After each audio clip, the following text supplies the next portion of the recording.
Hello everyone, and welcome back to Wildermyth and the saga of the Chosen of the Gilded Lily, who are now moving on to chapter 2 of their adventures. And exactly what Lilo, Leaf, Lon, Lionhand, and Nalmia are going to get up to now that they have helped to save the world, for a moment, from the incursions of the undead, well, I'm not sure, because this story is going to evolve as we carry on their adventures together and explore a bit more of the world than we had last time. There's actually a bridge with a mountain pass that we can cross.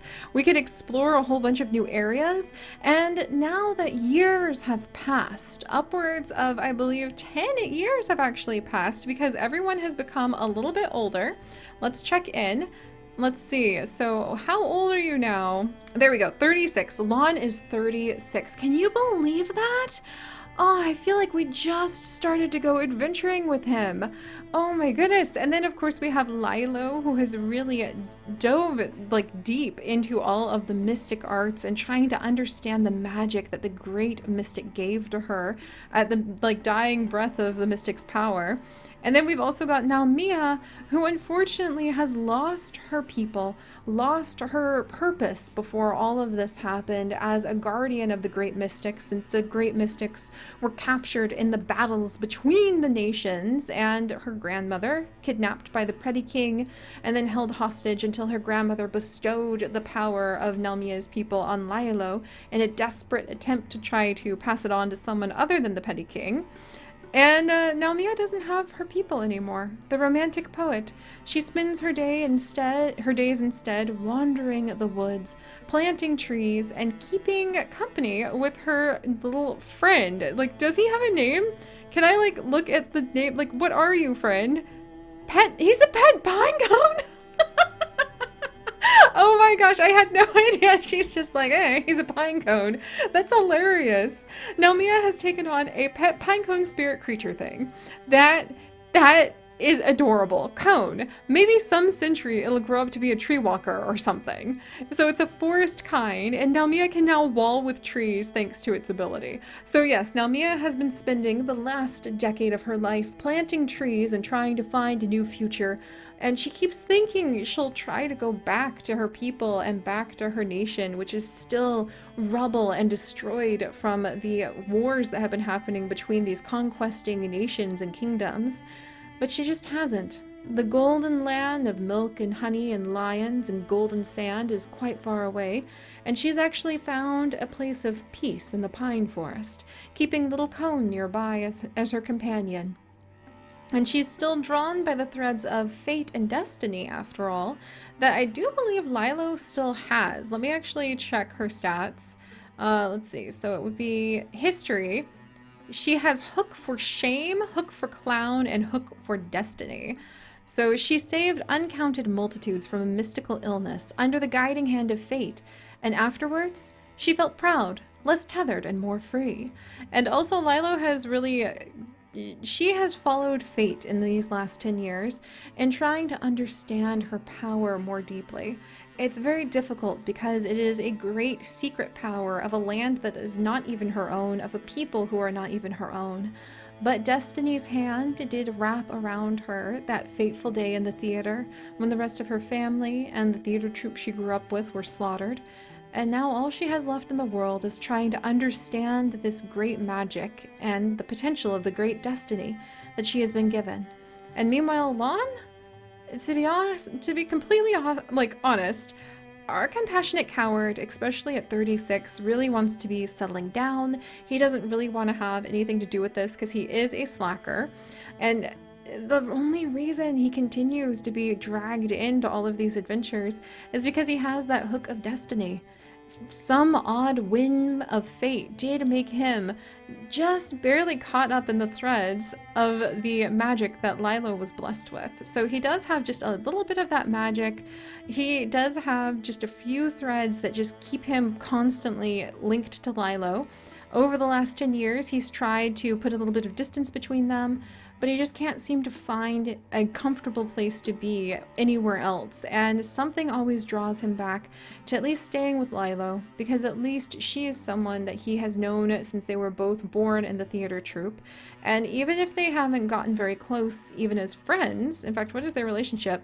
Yeah, they still have kind of a distant friendship due to all this, because Lilo has gone further and further into the magic and Lon has been trying to run away from it. Well, they're still synced together, and they find themselves all reunited this day so many days later with rumors of, look at this, Calusa Meadows, of the Morthagi on the attack again. And I think this is when fate is going to start just like playing on them a little bit and demanding a little bit more of them. So the very first thing that we're going to do, though, to start off chapter 2, we are actually going to go ahead and we're going to try to recruit someone, because someone at Echo Spokes wishes to join the Chosen of the Gilded Lily, as Lilo, Nalmia, and Lon will say we're invited here because rumors of the Morthagi and the human sacrifices that end up being demanded to create them have reached the people of Echo Spoke, and they want to be prepared for this. So let's go ahead, and we're actually going to have everybody come along, and we're going to see who is going to come to this meeting to try to understand what's happening with the Morthagi. All right, who are we going to get? A new recruit, an aloof poet. Okay, so we could recruit this aloof poet, or we could even pick from our legacy. We could pick local legend Hazel, oh my gosh, or we could even have Kitty Silvertrop's a folk hero come and join us. That would be amazing. However, like, these two I feel are in a whole different part of the world. Maybe we'll run into them. I'm kind of hoping we'll run into Hazel and Kitty's son, actually. And it would be really weird not to have them be together. So we're not going to run into them. But let's check out Aim. Aim Turnall. Who I might name... I like that. She's attracted to men. Let's see. Let's learn a little bit about her. Who is this aloof poet farmer who's just wandered up to us and is trying to tell us that she is very, like, wants to be involved in all this? I can't see. Okay, here's her stats. Here we go. Oh my gosh, she's the level 99 poet. She has okay charisma, like 45 charisma. Like, what the heck? What is with, like, having the most poetic group ever? She's also a loner who's snarky, a little bit bookish, so maybe she is more poetic because she has listened to the tales that have been told by all of the wandering bards more than anything. But she also was raised among farmers, so she can't really read as well as she wishes she could. She's also a follower, not a leader. She's not very cowardly or greedy or a goofball or a hothead or romantic. She's also not much of a healer. She's probably more apt to kind of snap at you than anything. But it seems that she might want to come along on this adventure. Huh. Well, she has no relationships now. She's thorny. So, did I ask you? I did, didn't I? She has a wild heart, the tree smell, the odorous stones after rain. I live for these things. And she's also young, which is not the case for the rest of our team anymore. Alright, she actually seems really cool, and I could totally see how she would just talk herself into this by being super poetic and being able to quote sagas of rumors of what the Gilded Lily did. And maybe she's even heard rumors of Nalmia's abilities with trees. And I think that what really got Aim's attention is that she actually saw Nalmia with Pinecone, and it's the first time she has seen a wild magic creature of the forest. So what's her history? In a mining settlement built atop an ancient ruin, a star-called girl like Aim could thrive. Atop an ancient ruin. So maybe we'll say that because of her curiosity, she has actually spent a lot of time studying the ruins that the Morthagi and other magical groups in the area have built in the past, like the long distant past. Daily, some new and hideous curiosity was unearthed. In a glade one morning, she met a stag man who showed her the secret of disappearing. So it sounds like she is wild-touched. This is so cool. She faced evil when it grew too blatant to ignore. You know what? I'm going to say that that actually was the evil she faced in the past when it was too blatant to ignore. We're going to say that was actually human evil. Maybe she stood up to like an abusive father, or maybe she stood up to an abusive like town or overseer if she grew up in a mining settlement. Though she tried, she couldn't understand the grand oaths and ideas of her fellows. And she just doesn't really fit in with the people in the mining settlement. And maybe after she stood up to like some great, just human evil, um, everything became uncomfortable. Maybe she did stand up to like the overseer of the mining settlement, but it turned out in standing up to him, she ended up making it so that the rest of the mining settlement did get better, but people weren't really comfortable with the way that she broke the status quo. So that's happened before. Sometimes when people come in and they fix a situation, instead of being grateful to the hero, people are grateful for the hero's actions, but the blatant disregard for just accepting the way things are in our community can often make the hero get tossed out on their ear. And I think that's what happened to AIM. And you know what? We're gonna go ahead, and I like her a lot, so we're actually going to rename her a little bit. So I think we'll name her AIM Wild Touched. There we go. Because she has been wild touched. Let's see. And I think she's gonna love, her secondary color is green. She fits in very well. All right, I love her. All right, AIM, welcome. How is she gonna get recruited? The chosen of the Gilded Lily has reached Echo Spoke. I've been waiting my whole life for this opportunity. All of the stories that she heard from the great bards coming through her mining settlement. Well, we haven't been around that long, but if you want, I could sign your, and Nalmia, oh wow, I mean, if you think about it, AIM would have just been like a young child, like maybe 8 or 9, when all of the events going down with destroying one of the Morthagi's birthplaces, which are graveyards of human sacrifice, went down. So maybe that really stuck with her. And she spent a lot of time studying the Morthagi ruins that were part of the mining settlement they were at. Huh? Listen, if I told you that my mother was a renowned cowherd, not because she was any good with cattle, but because she beat a bull god in combat and won her good fortune. Wait, what? What if I told you that my mother was a renowned cowherd? Not because she was any good with cattle, but because she beat a bull god in combat and won her good fortune.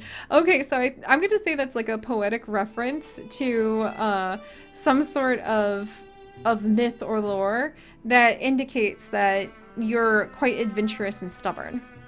And then grandma.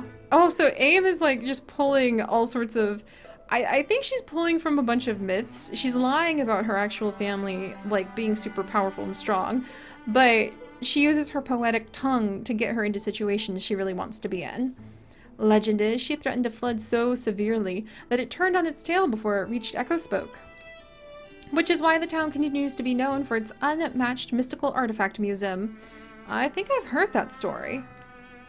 The point is, my blood is the blood of exceptional people. You know what kind of pressure comes with that?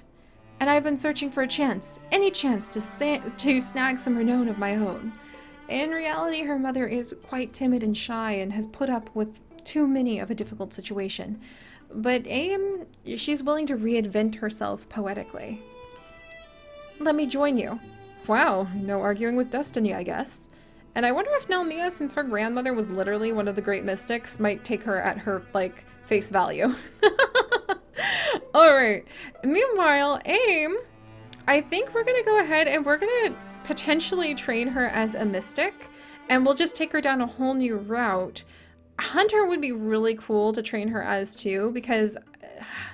But just that she grew up at a mining settlement studying all of the ancient ruins. I think unlike being naturally blessed with magic the way Lilo has been, she's going to be one who really studies ruins and runes and tries to learn more forceful ways to use magic. Also, I wish she could be a hunter. Maybe we can give her a bow too. Here we go.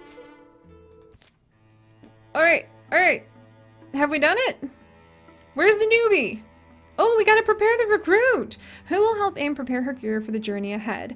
Alright, so we're gonna have Lilo and Nalmia have a chance of doing that and see what event happens. Okay. Meanwhile, we could start scouting this area. So I could send Lon. I'm going to go ahead and send Lon away to do some scouting. The geometry of magic. Lilo's out of sorts. Now Mia thinks she has the answer. Oh, what's going on here? The geometry of magic. Things in Clover Pass are drunk or sleeping. The last greasy lights wobble in quiet windows. At least, mostly quiet. La la la. Hick, what? Now Mia! I didn't know she drank so much, but I guess. I hope I'll drink so happily when I retire. I hope I reach retirement. I guess she would have a little bit of a dark side since her people are dead. The merry stumbler scrapes along the back alley, fragments of foamy song following after, fading into the early dew. The night doesn't slush so easily in every belly. What's wrong? You look like you're about to go belly up in the whiskey pond. Just lately, I don't know. Don't worry about it. Alright, so they're sharing a drink while waiting for Lon to do the scouting and the newbie to go ahead and do her training. Aw, come on. I know what it is. I don't even know what it is. You're out of shape. Have to exercise more. Have to get your blood going. Your lungs pumping. Seems basic, but the body is an instrument that plays better in tune. Now, Mia, normal people don't... What? What's that face for? Because I just had the perfect idea. There's this mystical order. They live out in seclusion. Oh, maybe she ran into them while building her forest. They're all about training the body to unshackle the mind. Ha! That's probably how Namia trained as well.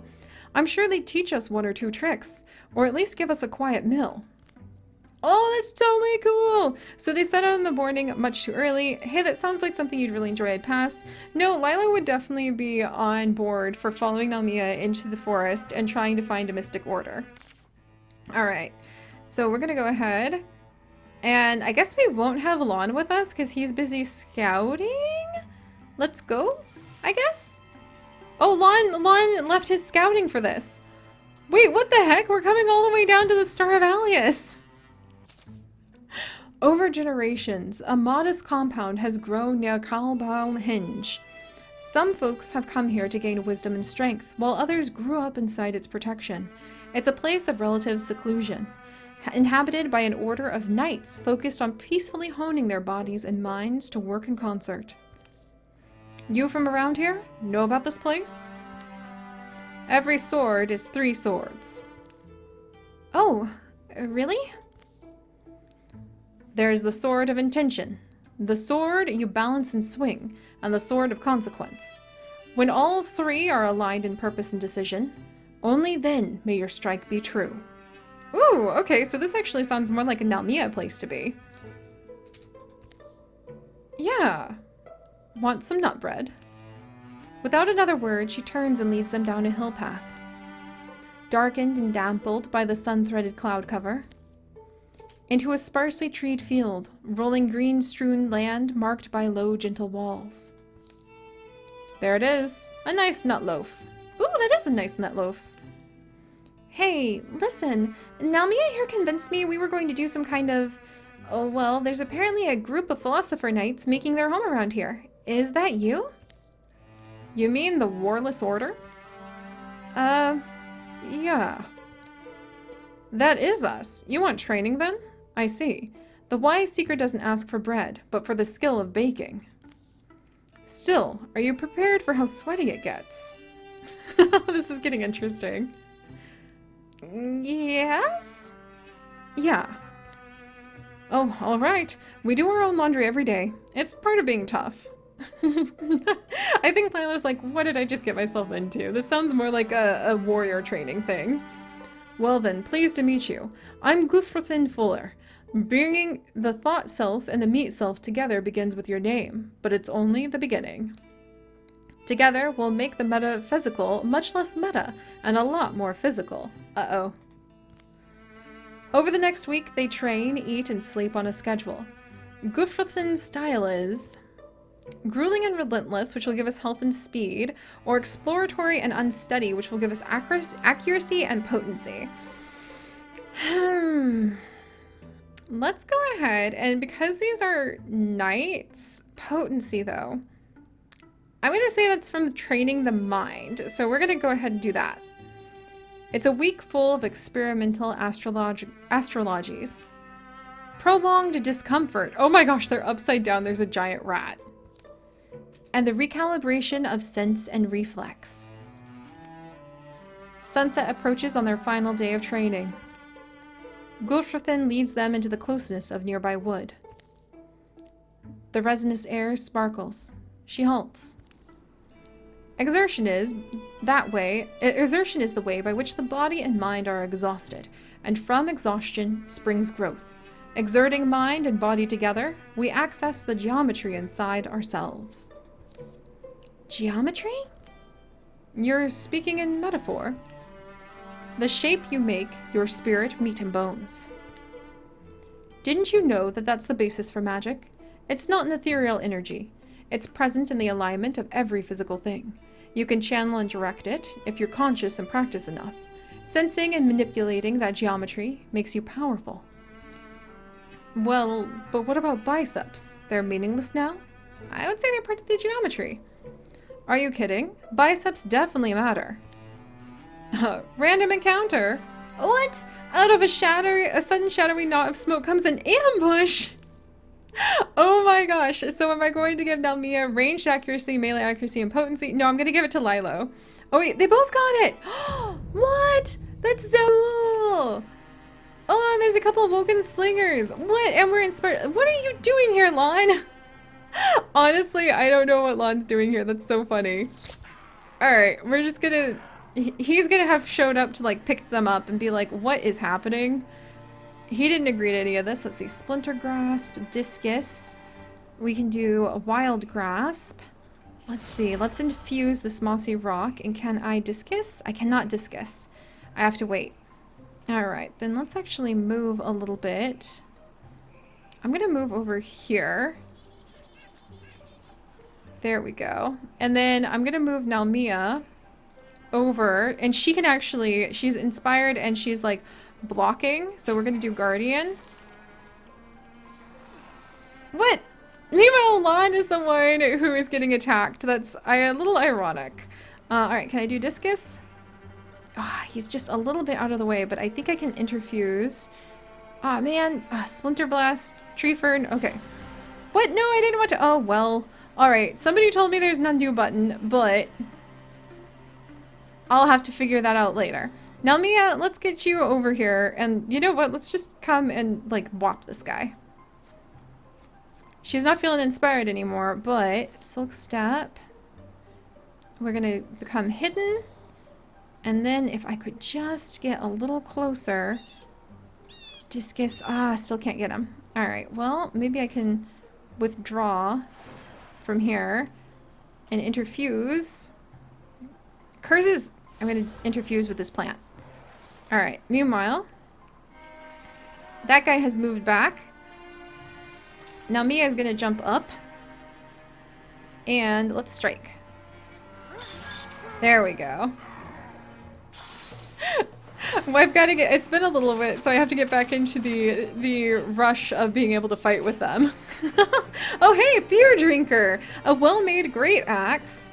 And that actually is going to be better for us on damage, shred and stunt damage, than Mistclaim. Really? I spent so long making this sword! Fine! We're gonna go ahead and we're gonna have the Night Tusk. New sword that we got.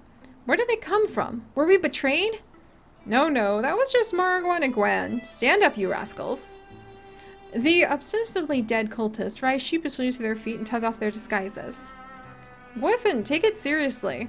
Hi, ladies. The cool guy is Margwan, and that ploppy humorous org is Gwan. Think of it as a final test. An easy one, perhaps, given your abilities, but one you certainly passed. I guess we'll go back to our nightly philosophizing. I prefer to think of it as philosophical knighting. Oh my gosh. Am I right? Phew, I'm glad they're gone. But anyway, what was I saying about enlightenment? Ah yes, surpassing our limits always takes a refiguring, where we're redrawing the lines inside ourselves. If we do it with carefulness and wisdom, the new shapes inside us grow more aligned to the geometry of magic. The geometry of all things. They leave the woods, a small, silent procession. Bidding their instructor farewell, they embark on a journey across the night. They walk long enough that all the stars have sprouted. It's like learning a new language, baby. Never a single summit. Fluency improves by dawns and delays. You train towards naturalness. Anyway, we got some good exercise in. There's always been that place inside, from which I reach out, and at which the invisible arms of the world can reach me. But to think of it as something physical, I don't know. Mist takes form. Wow, I can't believe so much stuff's happening! But they keep marching. To the verge of dawn. Thinking back, I'm glad you dragged me out of the tavern. So return the favor and drag me back to it. That was so cool! Now Mia's grown stronger from all of that too! Wow, her retirement age has gone up because of the way that we completed a quest. So we now wolf call after a successful kill. Now Mia's allies gain +2 speed for this and the following turn. Broad swipes, melee damage deals 2 damage to all other foes within range. That sounds really good! And untouchable no longer wears off after 1 turn. That sounds really good too. I think broad swipes. There we go. Oh no, and now the calamities, the deepest, have now gotten stronger. Well, stuff happens sometimes. Stuff happens. But alright, we need to go back and get aim and help her, like, freshen up her gear. What the heck? And then we need to start searching around the place, clearing 4 more hostile sites, and locating Sandia's shelves at some point in the near future. Not to mention we need to make sure that all of these places are prepared and defended against incursions, which are potentially coming up in about 200 days. So alright, thank you guys so much for joining me on that amazing adventure. I love how it happened at like the stars of Alias because we have worked so hard to protect that area in the past. It makes sense that it has a lot of magic there. And I really hope you guys will consider subscribing to join me on the next chapter of our adventures. So until then, my friends, stay curious. Bye-bye!